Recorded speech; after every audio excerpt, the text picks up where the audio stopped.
Welcome to the Gay Buddhist Forum, where teachers from all schools of Buddhism offer their perspectives on the Dharma and its application in modern times, especially for LGBTQI audiences. These talks are offered freely to the world and made possible by appreciative listeners.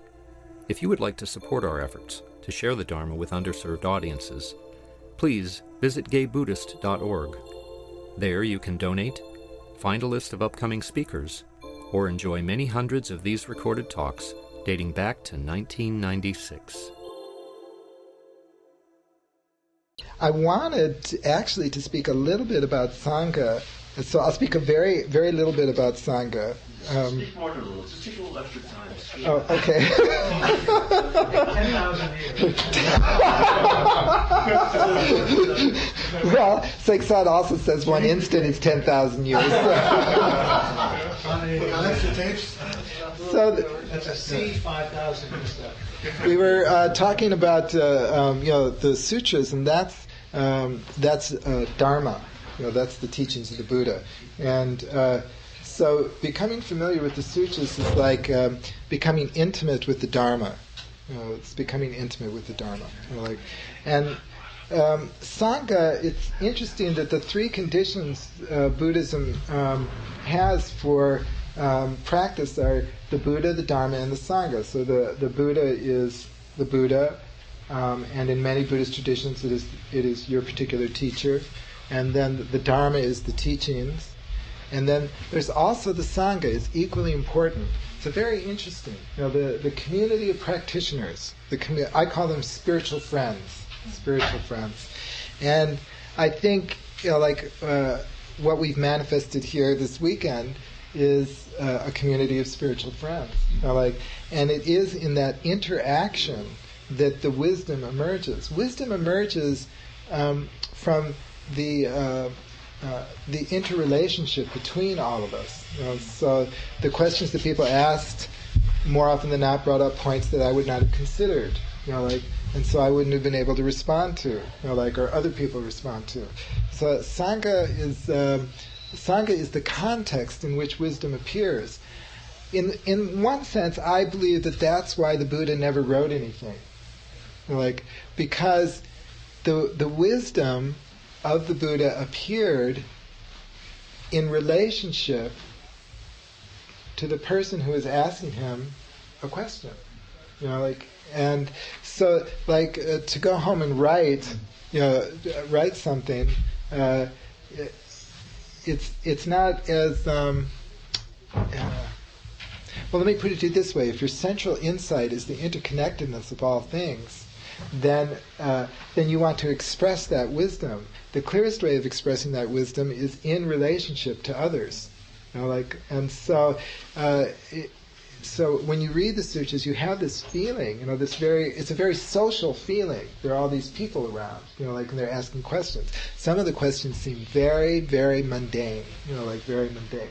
Some of them seem very cerebral, but sometimes people have to ask them a question 3 times, and you get this impression. It's always interpreted about, the Buddha had a thundering silence, or something like that. But I like to interpret it that the question irritated him and he finally relented.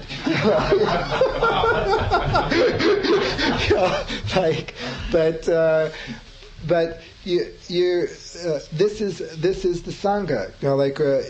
It's the context in which wisdom arises. Part of the importance of Sangha is as a support group. I don't mean that in necessarily in a psychological sense, but in the sense that most of the people we deal with in the world are not interested in spiritual awakening. I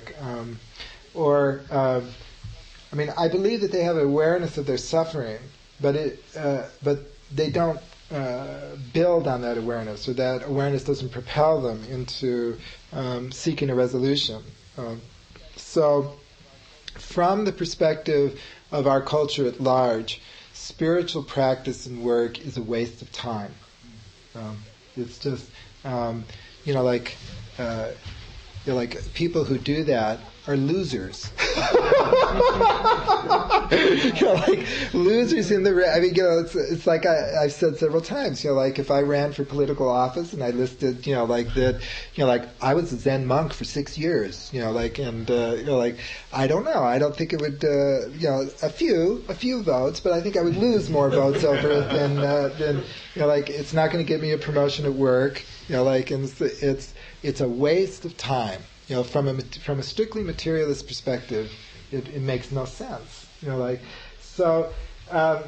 In the culture at large, you're sort of surrounded by that kind of message. And one of the things Sangha does is that, like it allows you to check in. Oh yeah, like these other people, that's. I share that. Like I'm not alone in that. And that's very important. Like that really is very helpful. Like I've communicated by letter with a number of people who have tried to practice in isolation. Either there's no Buddhist community around, or they weren't aware that there is a community around, and invariably I write to them. I said.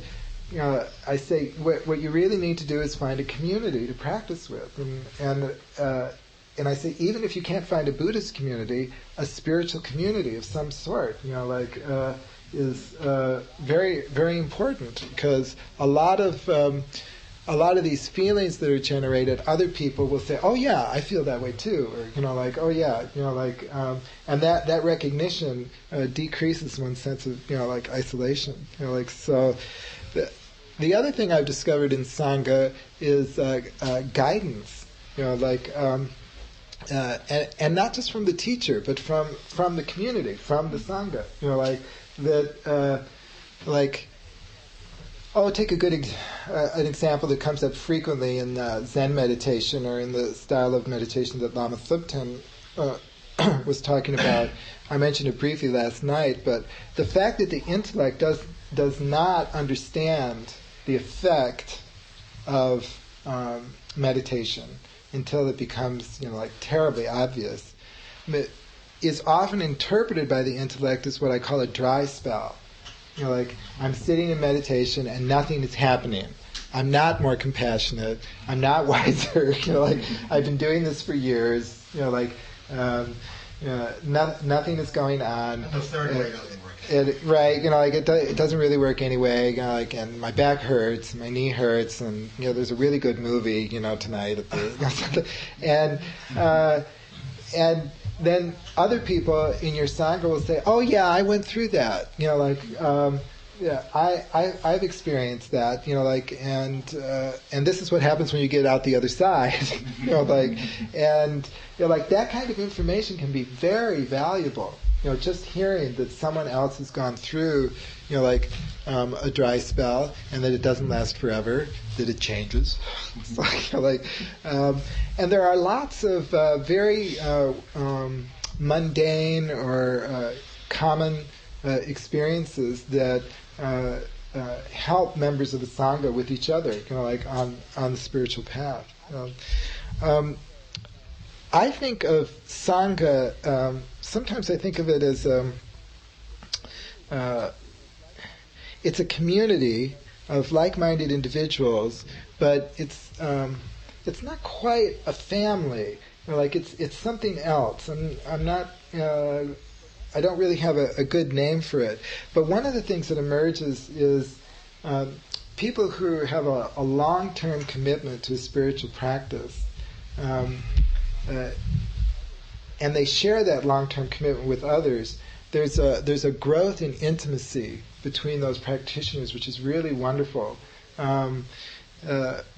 There's a woman I practiced with now who's been a member of our community for 15 years. Her name is Edna, and it's like every week we've meditated together at least once a week. And it's like I know so much about her. I mean, she's part of my life. Her child graduated from high school and then went to college. And I mean, this sounds, I don't know, maybe this sounds trivial.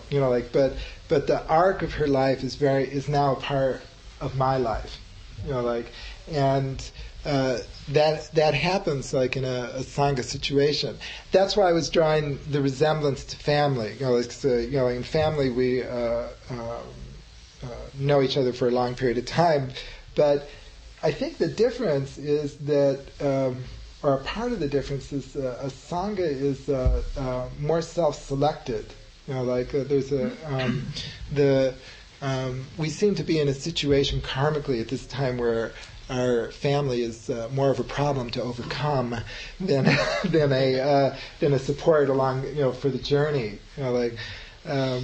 So I think for gay men, a sangha can be that kind of context of community intimacy that in some ways I see is missing from the gay community at large. That it can perform that function. The other thing that I like to talk about on the sangha, and this I experienced early in my practice at the Providence Zen Center. I was really embarrassed. I even feel a little embarrassed talking about it now. But like and dislike mind is very strong. So the mind appeared that if this community would be perfect if only that individual wasn't here, individual X, like that, then everything would be fine, because they're obnoxious, and they don't really understand the practice anyway. I do, they don't, because I've been there 4 months, but it was very strong, I really, I could explain to people why, if they would just leave, everything would be okay. Then after I'd been there about a year, it wasn't individual X, it was individual Y. Who was the problem? And I suddenly had this experience while I was sitting. I actually observed that mind that was doing that, and I realized that it had nothing to do with X or Y. It had to do with my like and dislike mind. So this sort of shifting, target of my like and dislike mind. And the most frequent reason that I have observed for people leaving the Sangha is because they can't stand someone else there who's there.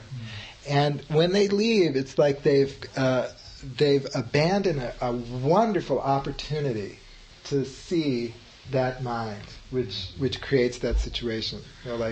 I'm not saying that if there's someone really abusive, in a community that you shouldn't leave, you should stick to it, or something like that.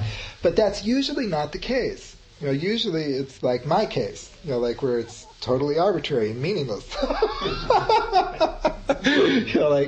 And Sangha gives an opportunity to break through that. To break through that the mind's ability to create that kind of selection and that kind of isolation. It's very very helpful. Traditional Sangha in Buddhism, in many schools of Buddhism, means the monastic Sangha, the ordained Sangha. So in Theravada Buddhism, and I believe that's also the case in Gelug Buddhism, that the Sangha means ordained. In other schools of Buddhism, it has a wider context. And the division between the ordained and the non-ordained is not quite so strict. And it seems to me that one of the things that's happening in the West is a kind of reforming or rethinking of what Sangha means. And so in my meditation groups up in Sonoma, after the meditation, so we have very small groups. We go around the group, and every individual has a chance to share how their practice is going. The subject is the practice. It's not like movie reviews or something like that. So if people don't have anything to say, that's fine. That kind of sharing is not what I observed, in as a Sangha practice in Korea and Japan. But it's the kind of thing that I have tended to observe in in various groups here in the West. And I think that it's that reformulating of what Sangha means and how our spiritual friends can help each other on this path to awakening. I think that's very exciting. What's happening right now. It's very fluid. How much authority does the teacher have? How much authority does the Sangha have? Where is the division? What is the function of the teacher in relationship to the Sangha? How much teaching does the Sangha do? The sort of configuration of that right now is very, very fluid, or at least my observation that it's very fluid in Buddhist groups in the United States, and I think it's very, I think it's a wonderful development, and I think the GBF has been enormously helpful to me as all of you as a Sangha friend.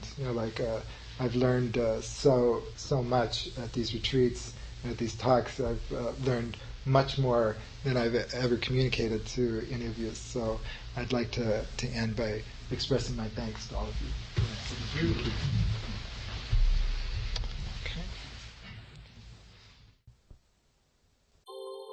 Thank you for listening to the Gay Buddhist Forum. If you would like to hear several new talks per month and be notified of upcoming speakers so you can participate live, please subscribe to this podcast, like us on Facebook, and join our mailing list by visiting gaybuddhist.org.